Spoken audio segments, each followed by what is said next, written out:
दोस्तों मेरे हाथ में Oppo Reno 14 स्मार्टफोन और Vivo V50 स्मार्टफोन। चलिए करते हैं इन्हें कंपेयर और देखते हैं इनमें से किस फोन की डिस्प्ले ज़्यादा अच्छी है, किसका कैमरा ज़्यादा अच्छा है और आखिर कौन सा फोन आपको ज़्यादा बढ़िया वाली गेमिंग करवाएगा। और सबसे पहले हम बात करेंगे बैक कैमरा सेटअप की। तो Oppo फोन के बैक में ट्रिपल कैमरा का सेटअप दिया गया है, जहाँ पर इसका मेन कैमरा 50 मेगापिक्सल का, अल्ट्रा वाइड कैमरा है 8 मेगापिक्सल का और 3.5x टेलीफोटो कैमरा है 50 मेगापिक्सल का। वहीं दूसरी तरफ Vivo फोन का मेन कैमरा 50 मेगापिक्सल का, अल्ट्रा वाइड कैमरा भी है 50 मेगापिक्सल का। दोस्तों अभी आप स्क्रीन के ऊपर Vivo फोन के कैमरा सैंपल्स देख रहे हैं कि भाई यहाँ पर इसके मेन कैमरा ने डिटेलिंग को कितनी नेचुरल और बढ़िया तरीके से कैप्चर करा है और साथ ही मुझे इसके पोर्ट्रेट शॉट भी सच में काफी ज्यादा बढ़िया देखने को मिले हैं। भाई Vivo के V सीरीज वाले फोन सच में कैमरा सेंट्रिक होते हैं, ये बात मानने वाली है, लेकिन इतना महंगा फोन है उसके बावजूद भी इन्होंने हमें कोई टेलीफोटो कैमरा नहीं दिया, ये बात मानने वाली है दोस्तों। तो इसलिए दोस्तों अगर आपको टेलीफोटो कैमरा के हिसाब से स्मार्टफोन चाहिए तब आप यहाँ पर Oppo की तरफ जाइए, क्योंकि इसका जो मेन कैमरा है ना 50 मेगापिक्सल का, भाई सही में काफी बढ़िया डिटेलिंग आपकी कैप्चर कर देगा। आपको Oppo फोन के कैमरा सैंपल में दोस्तों कोई भी ओवर शार्पनेस, ओवर सैचुरेशन वगैरह ऐसा कुछ भी देखने को नहीं मिलेगा। इवन इसके मेन कैमरा ने स्किन टोन्स को भी काफी बढ़िया तरीके से मैनेज किया। तो मैं कह सकता हूं भाई Oppo का मेन कैमरा Vivo के मुकाबले काफी ज्यादा बढ़िया है। लेकिन दोस्तों अगर आपको टेलीफोटो कैमरा चाहिए तब आप Oppo की तरफ जाओ, और अगर आपको अल्ट्रा वाइड कैमरा 50 मेगापिक्सल का चाहिए तब आप Vivo की तरफ जाओ। अदरवाइज मेन कैमरा है बढ़िया किसका, Oppo फोन का।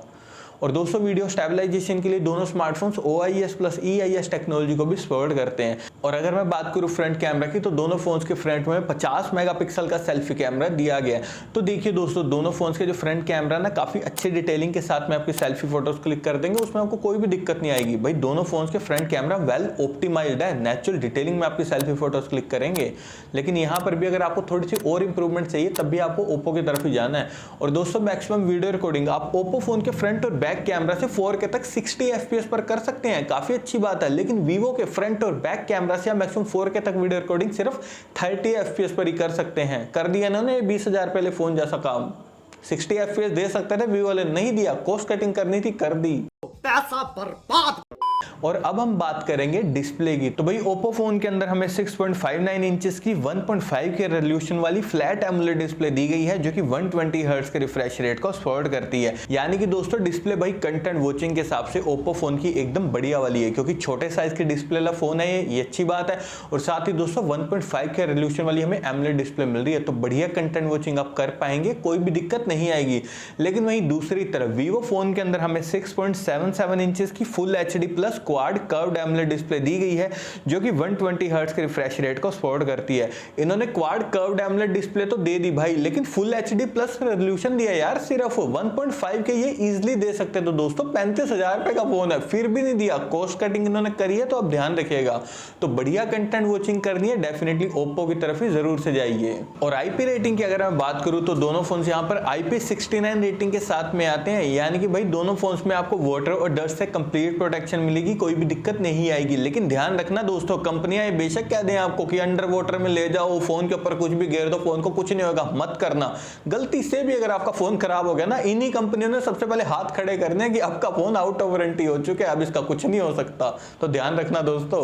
और अगर मैं बात करूं ऑपरेटिंग सिस्टम की, तो दोनों phone out of the box Android 15 के साथ में आते हैं, जहां पर Oppo का फोन तो ColorOS 15 पर बेस्ड है, वहीं दूसरी तरफ Vivo का फोन FunTouch 15 पर बेस्ड है। ओवरऑल दोस्तों ऑपरेटिंग सिस्टम और UI के मामले में दोनों स्मार्टफोन बढ़िया है, कोई दिक्कत नहीं आएगी। लेकिन दोनों फोन 40,000 रुपए के हैं, उसके बावजूद भी आपको ये चिंदी चोरी वाले इन्होंने notifications, ads, hot apps, hot game जैसे ब्लोटवेयर दिए हुए हैं फोन्स के अंदर, तो ये बहुत गलत बात है। और दोस्तों चिपसेट की अगर मैं बात करूं तो दोनों फोन में आप सुन के हैरान हो जाओगे, क्योंकि Oppo फोन के अंदर हमें Dimensity 8350 दिया गया, जो कि 4 नैनोमीटर टेक्नोलॉजी पर बेस्ड है। रियलिटी बता रहा हूं दोस्तों, प्राइस पॉइंट के हिसाब से ये जो प्रोसेसर इन्होंने दिया है ना Reno 14 में, बिल्कुल एवरेज वाला दिया है यार। ये फोन 40,000 रुपए का है, लेकिन ये प्रोसेसर 25,000 पहले फोन को डिजर्व करता है। तो समझ रहे हो आप कितना एवरेज प्रोसेसर इन्होंने यूज किया इस फोन के अंदर। वहीं दूसरी तरफ Vivo तो और भी महान है भाई, क्योंकि इस फोन के अंदर हमें Snapdragon 7 Gen 3 दी है, जो कि 4 नैनोमीटर टेक्नोलॉजी पर बेस्ड है। दोस्तों सुन के अब हैरान हो जाओगे, Vivo V30, Vivo V40 और अब ये Vivo V50, तीनों में सेम ही प्रोसेसर दिए इन्होंने, Snapdragon 7 Gen 3। ये Vivo वाले तो अलग ही गेम में खेल रहे हैं भाई, पैसे बचाने की। ये सब क्या देखना पड़ रहा है।